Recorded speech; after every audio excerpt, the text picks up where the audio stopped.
So Prince Harry and Meghan Markle are panicking. They can try and spin the Andrew Mountbatten Windsor situation for them as much as they like. But they are panicking because they know what is currently being opened up is the previously unspeakable. The fact that the line of succession can be changed. The fact that people can lose their royal titles.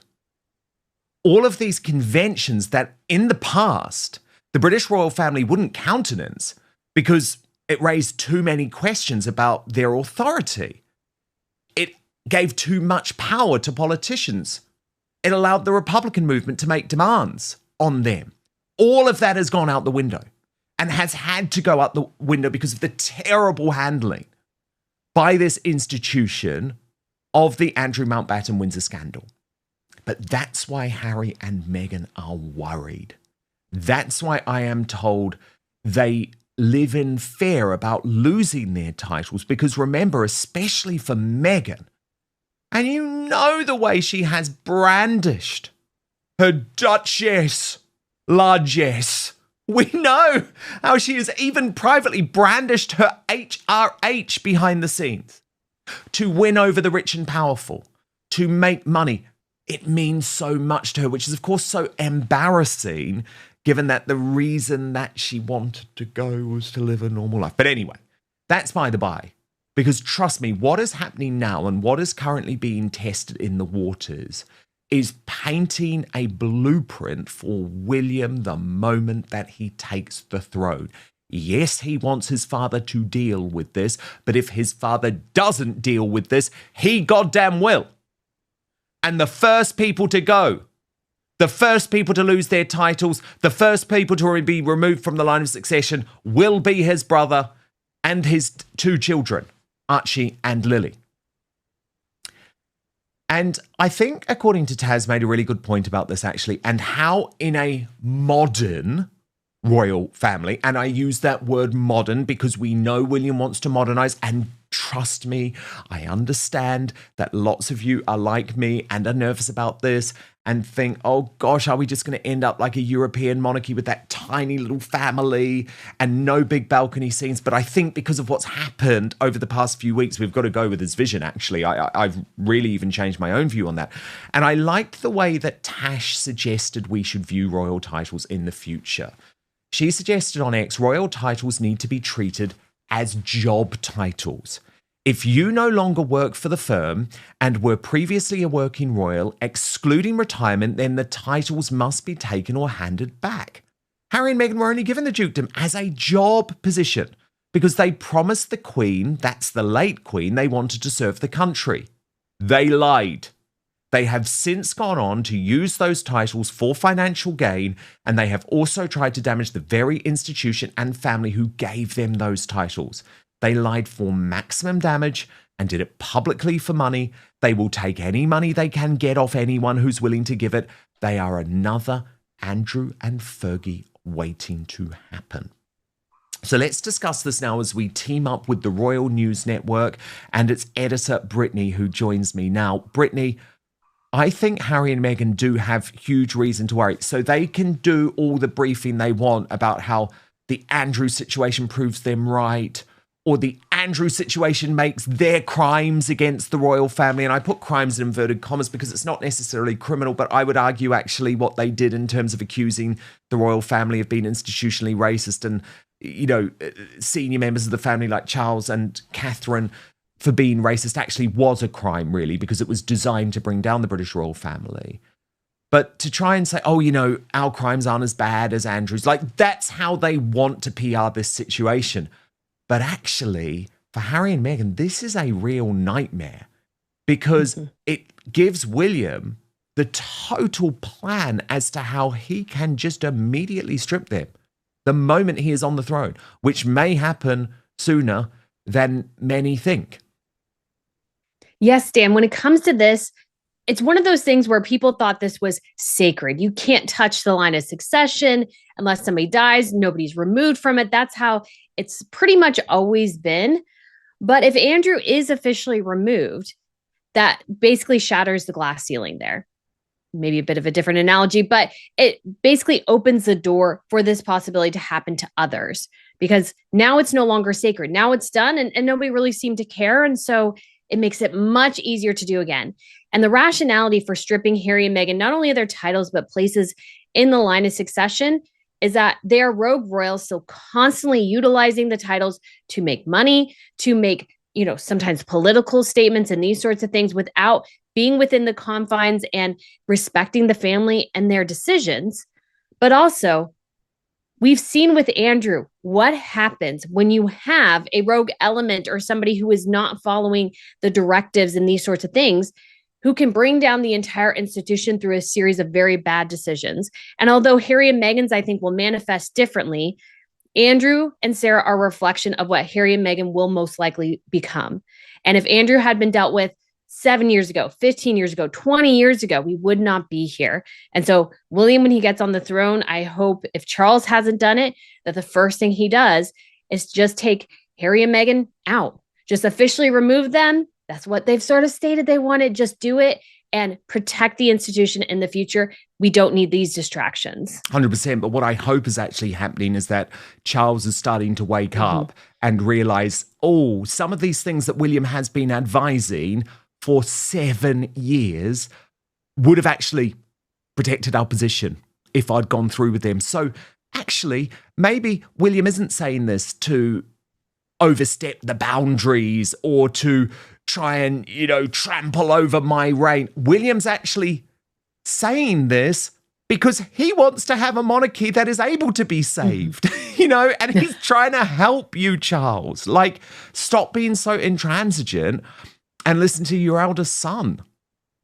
And we do also, Dan, have tons of examples in mainland Europe of this happening. We have it in Sweden with the king stripping some of his grandchildren of their HRHs. We have it in Denmark with the queen deciding to strip prince and princess titles and give them counts and countess titles as well. And in the Netherlands, it's sort of interesting because you could be born in the line of succession, but if you get so far removed from who the monarch is, you just kind of fall off the line of succession. And that might be a model that the Brits need to adopt because we don't need 1,000 plus, several hundred and thousand plus people in the line of succession anymore. I think the Brits need to look to their counterparts to see how they've modernized in particular ways and how successful or maybe not successful those have been and adopt similar stances because I think that is the route of the future. I need you to do something for me right now. It is free. It is easy. It is simple. Just hit that subscribe button on YouTube. That's because over 50% of you watching this video haven't done that yet. Yeah, another discussion that's come up this week, Brittany, and I wanted to get into it with you because I've been a bit annoyed by it. I'm not going to lie. And I'm sure you've also felt it, is that there is a certain group of people, and don't get me wrong, I'm all about free speech and come at me, right? Like, come at me. Accuse me of things. Let's have the conversation. I'm not saying don't, but I just disagree with where you're coming from. And that is, if you have a conversation like this, if you criticize the king at the moment, if you talk about the cover-up, if you talk about the payment to Virginia Giuffre, if you talk about the fact that he might have to force to abdicate, whatever it is, if you discuss that, you are in some ways being anti-monarchy. You are in some ways being a Republican. You're playing into the Republicans' hands. And I have noted, I guess, a small amount of criticism coming at me as a result of that discussion. And I just want to pose a question, and I'm interested in your view on this, Brittany, but I want to pose a question to those people. 90 years ago, would you have been saying that Edward VIII should have stayed on the throne? A Nazi sympathizer? Someone who the British government needed to go? Obviously, at the time, it was very much argued because of Wallace Simpson, the divorcee, and there was something to be said for that. But remember, he was also a Nazi sympathizer. If you as a monarchist at that time, 90 years ago, had been arguing against change, you would never have had Queen Elizabeth II.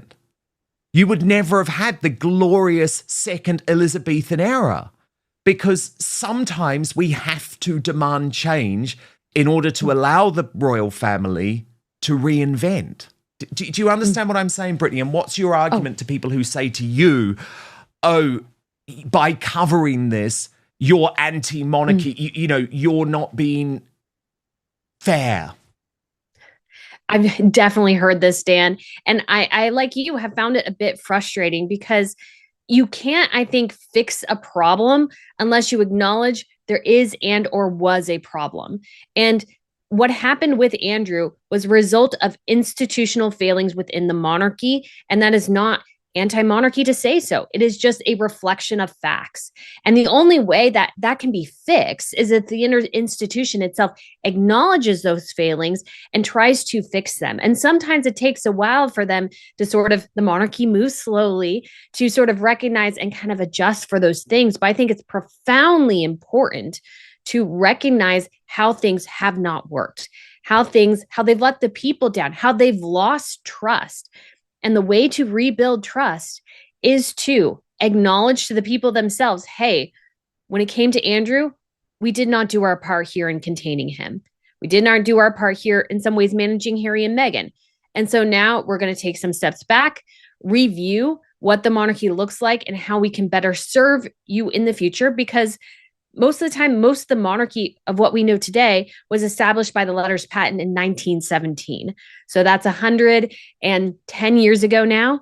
It's time to enact some change. And I think that is a healthy thing for the monarchy to do. If it stays as it is, I just don't see it surviving, to be quite honest. You have to adapt sometimes to survive. Yeah, because this proves that change is necessary, because Andrew was doing terrible things, but the problem is he was doing terrible things in the name of the British royal family. And I'm not just talking sexually. I'm talking in terms of, using Prince William's wedding, for example, to lobby the then Prime Minister about his trade envoy role, which clearly was dodgy. Like, don't go to William's wedding when William didn't even really want you there, and then use it to try and push your dodgy dealings with the Prime Minister. Do you see what I mean? There's a whole load of issues why that was corrupted. Now, if Andrew had been a private citizen at that time, fine, do what you want. Or if he had been a politician, he would have been voted out of office if there had been some sort of scandal. You think of Watergate in the United States. Nixon had to leave. The scandal got too big. And the difference with the monarchy is that it's complicated in that it is a family. You serve for your entire life, and that enables some complexities that usually don't exist in other spheres. But the monarchy, because people serve lifelong, because they're taking taxpayer dollars, are held and should be held to a high standard, maybe even higher than a lot of politicians. And if they fail to meet those standards, the monarchy has to figure out how to prevent that from happening. And the only way to do that is to recognize the problems and find solutions to those problems that will work not only now with Andrew, but have safeguards in the future. That is how you have to do it now, because you've had somebody fail. So now you have to institute safeguards. That's how it happens in business as well. And sometimes you don't know there's a problem until the problem hits you in the face. But I think true leaders are able to navigate and manage and work through those problems successfully and set their either company or their family or the monarchy up for a much better future. Yeah. And the most sensible thing, by the way, the piece of advice I would currently give to Prince Harry and Meghan Markle is give the titles back now, because they're going. They are going. And it's so embarrassing that you're clinging to these things. You're going to lose them. They're on the way. They're going to go. You're not going to be a prince, Harry. You're not going to be a Duchess, Meghan. Sorry, Archie and Lily, you're not either. So give them back. And the fact that they are so shameful and so brazen and so committed to making money at the expense of the British royal family, I think is the only reason, Brittany, they won't give them back. They want to keep them for as long as humanly possible because they need the money.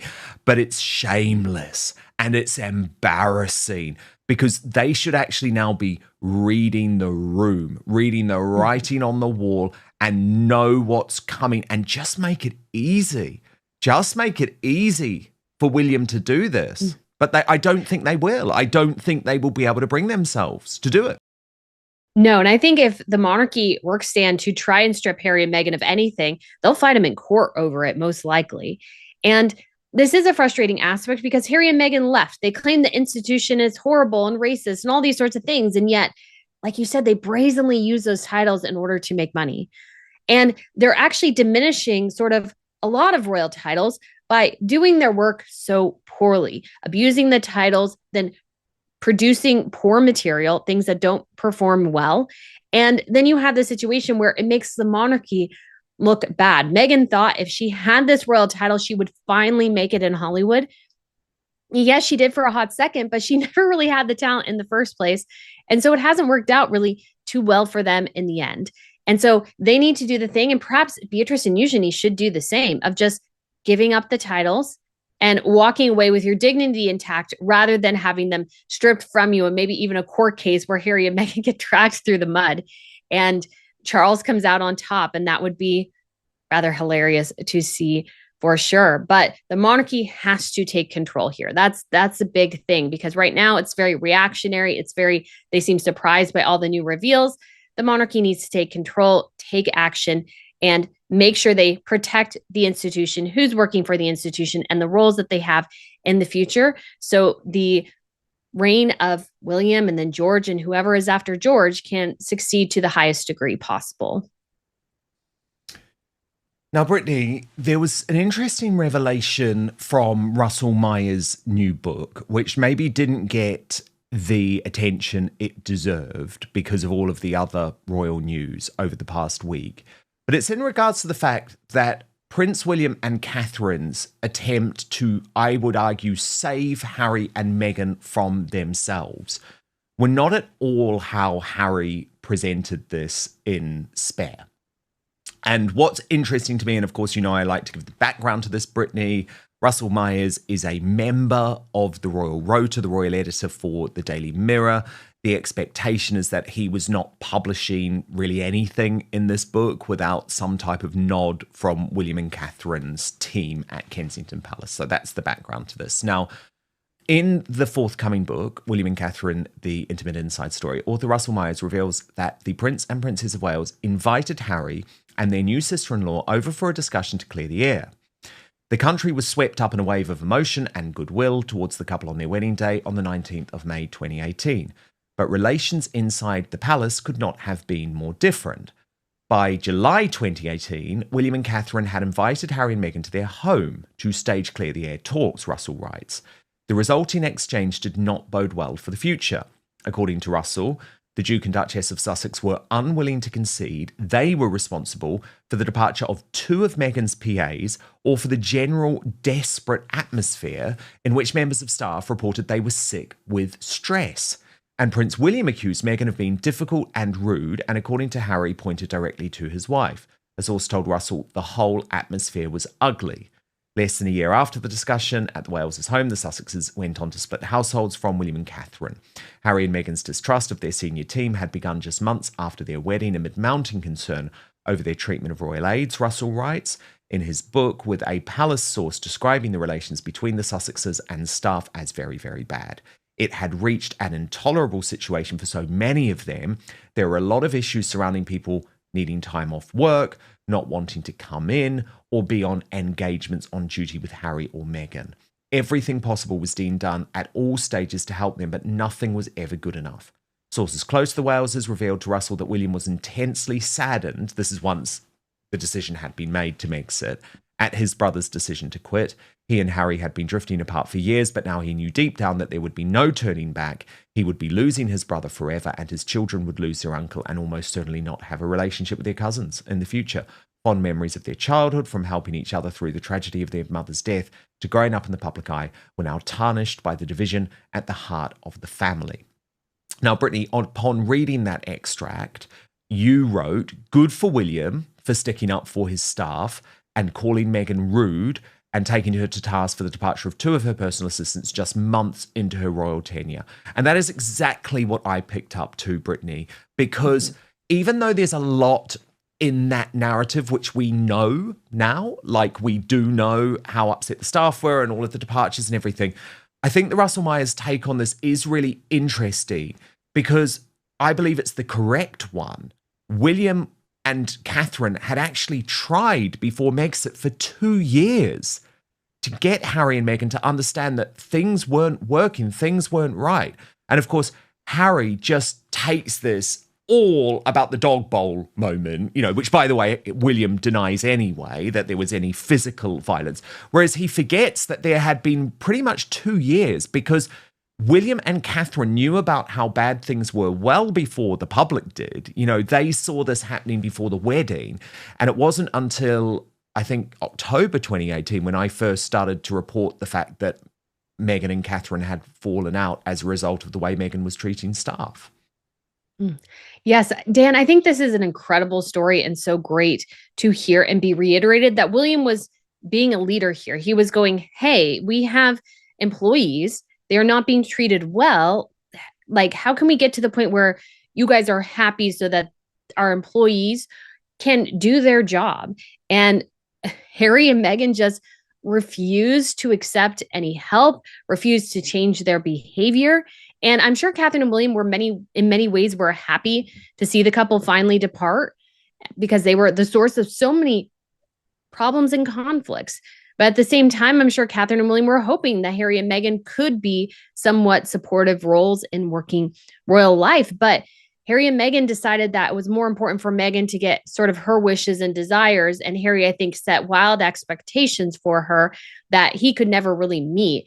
And William was trying to bring them back down to reality. They had huge inflated egos. They thought they were the best thing ever, the best royals ever, everything. Meghan was perfect. She was great. And she really wasn't. And William was like, hey, I'm here to protect my team. Work with me here. And Harry and Meghan just wouldn't do it. And it's just so good to be reminded that Harry and Meghan have and were and are the problem in this dynamic. Not Catherine and William, Harry and Meghan. Yeah, it's so true. And then, Brittany, also going viral this week is talk that there was also strain between the princesses Beatrice and Eugenie, dating back a long way, before anyone really picked up on it.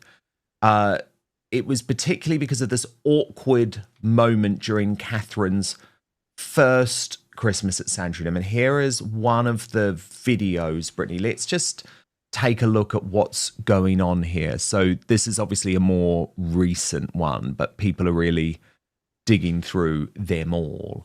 And Royal Sugar said, and we'll just keep watching this, but what they said about this is that you can zoom in on Beatrice and Eugenie's faces, whispers, side eye to William and Catherine, and force smiles, yet maybe something to those anti-Catherine rumors.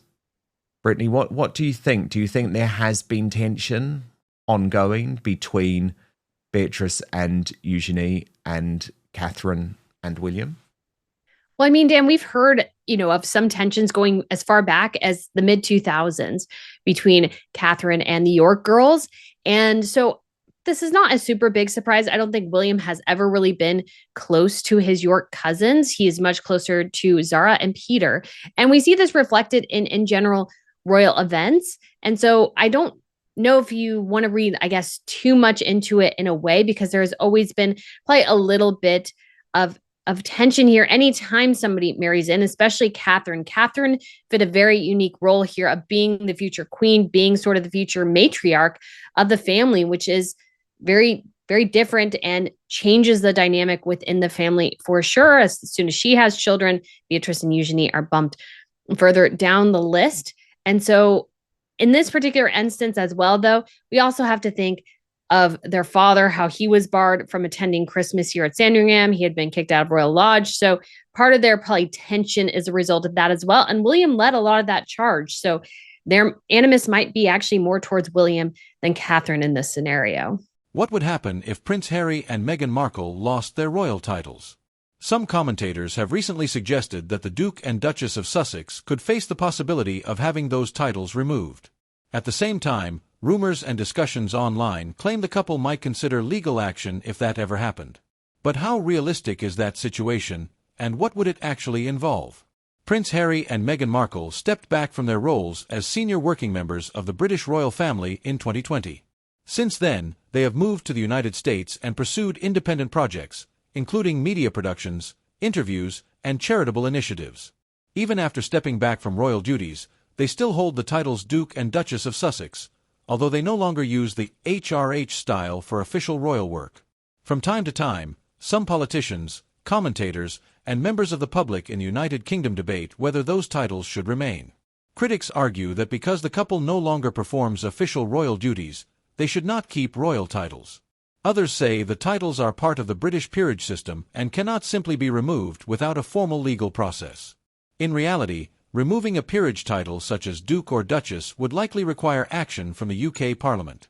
Historically, removing titles has been extremely rare and typically required specific legislation. That means it would not simply be a decision made by the king alone, it would involve a complex political and legal process.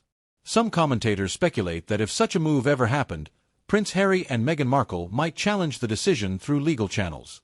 However, legal experts often point out that if Parliament passed a law removing a title, challenging it could be very difficult.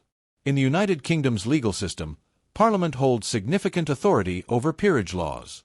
Discussions about Harry and Meghan often generate strong reactions on both sides. Supporters argue that the couple has the right to live independently and pursue their own careers. Critics believe their continued use of royal titles while living outside royal duties raises questions. Because of this divide, stories about their titles frequently become major topics across news outlets and social media. As of now, there has been no confirmed decision to remove the Sussex titles. The debate mainly exists in political discussions, media commentary, and public opinion. For the moment, Prince Harry remains the Duke of Sussex and Meghan Markle remains the Duchess of Sussex. So while the idea of titles being removed, and possible legal battles following, makes for dramatic headlines and viral videos, the reality is much more complicated.